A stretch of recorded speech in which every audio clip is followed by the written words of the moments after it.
Driving alone at night had never bothered me much. I always found the silence of the roads soothing, and the drive home that night felt like just another ordinary trip. But shortly after getting on the highway, I noticed a huge truck behind me, with its high beams on, following closely. I thought it was just a coincidence. Maybe he was just in a hurry. I switched lanes to let him pass, but he kept following me. That's when I felt a knot in my stomach. Every time I changed lanes or took an exit, he did the same. I started to get nervous. The truck was so close that I could see the driver gesturing, as if trying to get my attention. My heart began to race, and a sense of danger overtook me. I called 911, trying to stay calm. I explained what was happening and gave the exact location. The dispatcher told me to keep driving until I found a safe spot where the police could reach me. I followed the dispatcher's instructions, keeping the truck in my rearview mirror while my hands sweat on the wheel. Every time I looked back, the driver seemed to be signaling something, flashing his headlights or gesturing more intensely. It didn't make sense. If he wanted to intimidate me, why didn't he just pass me? Still, the constant proximity made me feel like I was being hunted. Finally, I saw the red and blue lights of a police car in the distance, and I let out a sigh of relief. I slowed down and pulled over to the shoulder, with the truck doing the same right behind me. Before I could even get out of the car, one of the officers approached and told me to stay inside the vehicle. Another officer went over to the truck driver. What happened next left me in shock. The truck driver had been trying to protect me. He had noticed a figure hiding in the back seat of my car and had been trying to warn me. When the officer asked me to get out of the car, I was confused and scared, but I complied. He led me to the police car and explained that the truck driver had seen something strange while driving behind me. A man hiding in the back seat, trying to stay out of sight. I froze. Was my car locked when I left? I tried to remember, but my mind was completely scrambled. The thought that someone could have been in there without me noticing sent a wave of panic through me. While the officer checked my car, the truck driver came over, still visibly shaken. He explained that he had noticed the intruder right after passing me at the beginning of the highway when he looked in his truck's rearview mirror. He had tried to signal in every possible way, but realized I wasn't understanding what was going on. Thanks to his persistence and the quick response of the police, the man was arrested. Finding out that he was armed made the situation even more terrifying. That night could have ended very differently. Working the overnight shift at a truck stop diner had always been peaceful for me. The traffic was slow, and most of the customers were truck drivers looking for strong coffee and a quick bite before hitting the road again. But that night, a man came in and quickly made me uncomfortable. He had a smile that seemed a little too friendly and started asking personal questions while I was preparing his order. He asked where I lived, how long I had worked there, and even if I was alone that night. I answered as briefly as I could, trying to look busy, but he didn't seem to take the hint. After eating, he stayed at the counter, even when the diner was empty. Every time I passed by, he tried to strike up more conversation. I grew more and more uneasy, but I kept trying to ignore him. When he finally left, I breathed a sigh of relief. However, it wasn't long before I saw him again. While I was taking the trash out to the back, I noticed his truck parked near the dumpsters, its lights off. My heart raced. He shouldn't have been there. I grabbed the trash and rushed back inside without thinking twice. As soon as I went back into the diner, I went straight to my coworker, who was in the kitchen. I told him what I'd seen and suggested we check if the truck was still there. When we looked out the back window, the truck was still parked in the same spot, with no sign of movement. That feeling of being watched overwhelmed me. The thought that he might be waiting for something, or for me, sent a chill down my spine. I locked all the doors and asked my coworker not to go outside anymore. We immediately called the manager, explaining the situation. He told us to stay inside the diner and to call the police if anything suspicious happened. The truck remained there for almost an hour before finally leaving, but the fear had already settled in. After that shift, the manager put new rules in place. No employee would work the overnight shift alone, and the back exits would only be used during the day. It was a relief to know that steps were being taken, but that night made me realize how quickly seemingly normal situations can turn dangerous.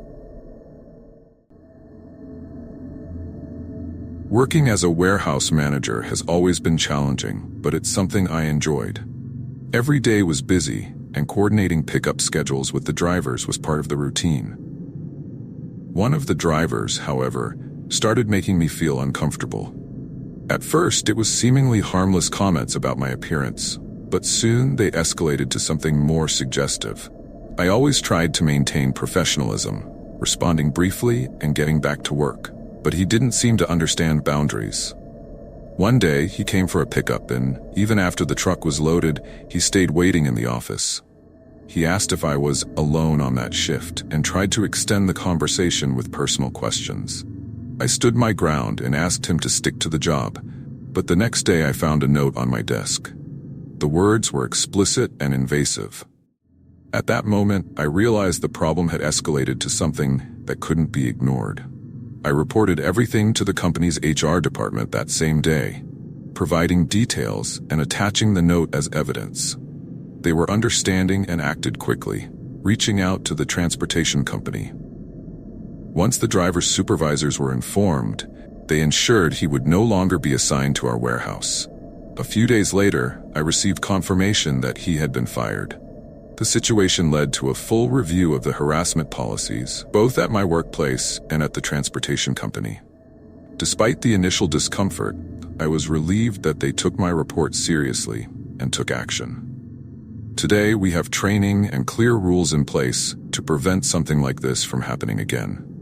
It gave me more confidence that the work environment can indeed be safe. I had been driving for hours when I decided to stop at a rest area to stretch my legs and take a break. The place was like any other.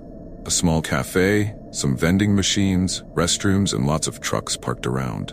I parked my car in a more secluded spot and sat there for a while, enjoying the silence and watching the truckers coming and going. Everything seemed calm until two individuals caught my attention. They were acting strangely, walking between the parked trucks and trying the door handles of some of the cabs. It seemed like they were checking which vehicles were unlocked. Occasionally, one of them would look around, as if checking if anyone was watching. My instincts told me something wasn't right. I continued to watch them, trying to stay as inconspicuous as possible, but the feeling that something was wrong only grew stronger. As I watched, I noticed they were also peering into the cabs they managed to crack open. That confirmed my suspicion. They weren't just wandering around. The idea of confronting them alone crossed my mind, but I quickly dismissed it. It didn't make sense to risk my safety. I glanced toward the cafe, where I knew many of the truckers were gathered. If anyone knew how to handle the situation, it would be them. I calmly walked into the cafe, trying not to draw attention. I approached a group of truckers sitting near the door and explained what was happening. They exchanged glances for a moment, and without hesitation, they stood up to check it out. The way they moved, coordinated, and confident, gave me the impression that this wasn't the first time they had dealt with something like this. I asked one of them to also call the police just to ensure the situation would be handled safely. The truckers went toward the parking lot, spreading out strategically to corner the suspects. Inside, I watched through the window, trying to understand what was going on. When the two realized they were being confronted, they panicked. One of them tried to run toward the exit, but the truckers surrounded him, forcing him to drop what he was holding. It looked like a crowbar. The other wasted no time and ran before they could catch him. Soon after, the police arrived. The truckers explained what had happened and handed over the suspect they had managed to catch. He was taken by the patrol car while officers inspected the area for any possible evidence left by the other one who escaped.